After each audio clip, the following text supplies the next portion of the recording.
Ishan. I'm from a news channel. I'm a journalist, and I'm here today to interview the Honorary Guru Haroon. Thank you. Hi, Guru. It's an honor to meet you. My pleasure. So I can see we're in your ashram right now, and I've got a few questions for you. A lot of people in the Western world struggle to find themselves. What advice would you have for them? First of all, you should not struggle to find yourself. You are basically what you are. You struggle to find yourself when you are really lost.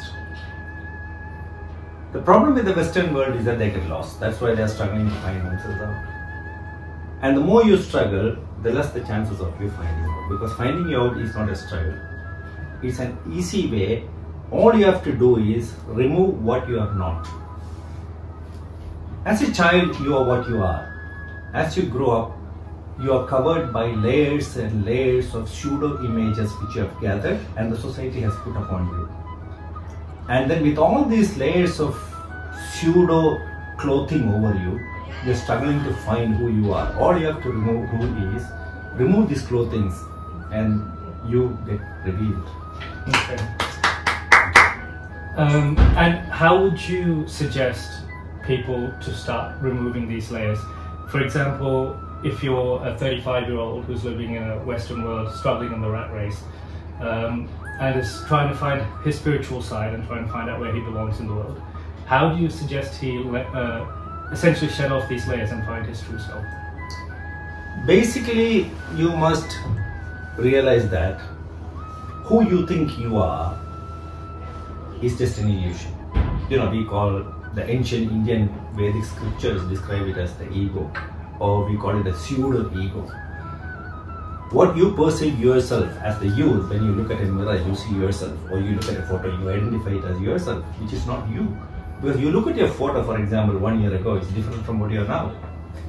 In fact, when you take a dip in a river, and when you come out, in 1 second, you have changed. Millions of cells have changed. So you keep on constantly changing. So what you are is the inner consciousness. And what you perceive as yourself is the image that you have created. Your title, your name, your race, your color, your religion, your nationality. These are all the pseudo illusions that you create as yourself. So you realize that you are not all these illusions that is happening. You are pure consciousness that you are. And once you realize you are the consciousness, nothing can affect you. No external insult, no external praising, flattery, ridicule, everything will bounce off you. Because you are the pure consciousness, non-destructible. So everything that is happening around is affecting the pseudo image of yourself, not the true you. So you have to realize that you are the consciousness, and that's what meditation does actually. It makes you go into that conscious state, like a new baby. A new baby has no ego. He's just pure consciousness. So once you reach that newer consciousness, you are eternally happy. And you have no anger, anxiety, depression, vengeance, jealousy, all that disappears because you are just all-pervading consciousness, which is one with the all-pervading consciousness of the cosmos. Okay. And how long does this process usually take? Well, in your opinion, as someone who has, I assume, been somewhere, for example, I am at this stage, and where I'd like to be is in your shoes one day. How long did that journey take for you personally? Yes. That's the journey of enlightenment. Well, yeah, I have to say that I'm not perfect. I have realized this only recently. I have had all these years, I never realized this, but having realized this, I try to get into that situation. Occasionally I go in brief episodes, I go into that situation. But because of all these years of habitual life I had, I get drawn back to this pseudo-ego illusion state. But every time I go into that, I find that the space during which I am in this conscious state is increasing over the last few years.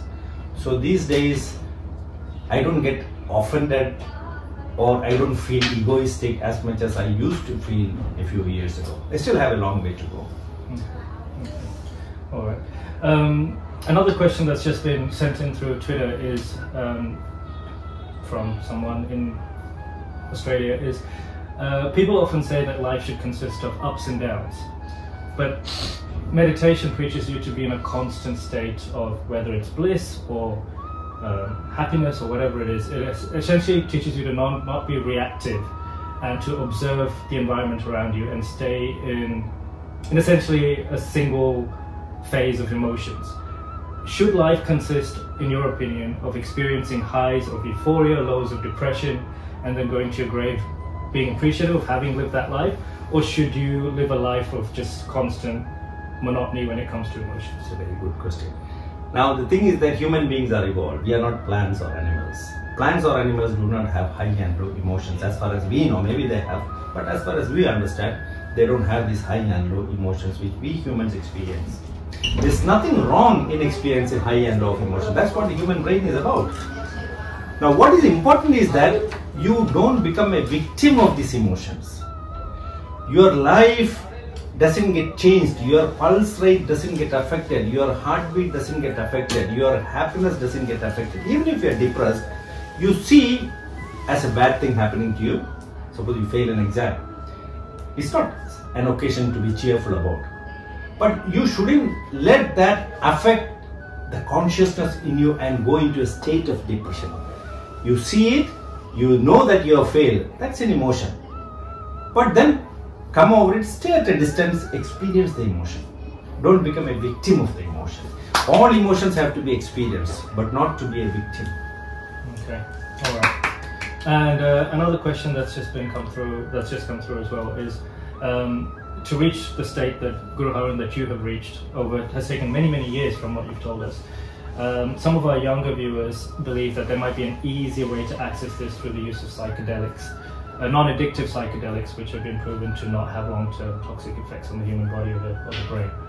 Personally, what is your opinion to these youngsters?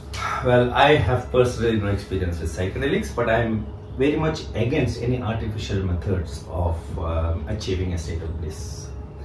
The reason being that if your body has endorphins, beta endorphins and enkephalins, which are low-dose morphinoid substances.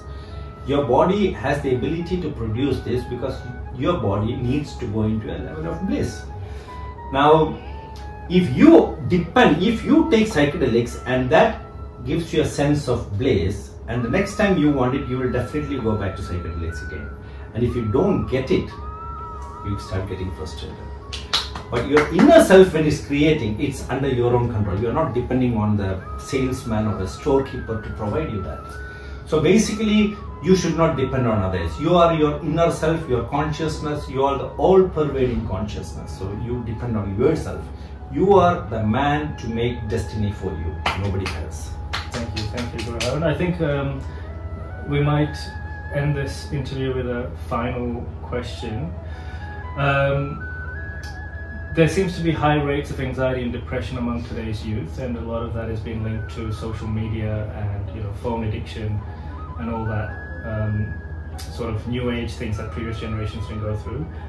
Just to summarize, and very shortly, if you don't mind, Guru Haroon, what would your advice be to the younger generation in order for them to find their true self and deal with these mental health issues that seems to be pervasive in the community? It's very simple. The reason why the present youth, or the youth of my times, or the previous generation, I mean, we all had experienced anxiety, but maybe the stress level and anxiety is a bit more now, is because suddenly, with the advent of all this social media and technology and artificial intelligence and movies and technology, our source of pleasure from outside sources have increased. Many generations ago, we had no source of pleasure from outside. The only happiness you could get is from inside. Now you have source of pleasure, which is different from happiness, because pleasure is short-lasting, happiness is long-lasting. These sources of pleasure are coming from all directions, and you get addicted to it. And when you don't get it, you go into a state of depression. It's like bipolar. So the best way is to get detached from this. I'm not telling don't use social media. You have to move with the times. I mean, now these days nobody can survive without digital technology. But you should not become a slave to that. Digital technology and social media should be your slave. You must always be the master. That's correct. Excellent. All right. Well, thank you very much, Guru Haroon. Thank you very much. Thank you. Thank you. That's okay. Thank you. God bless you. Thank you. Thank you very much for your time. Thank you.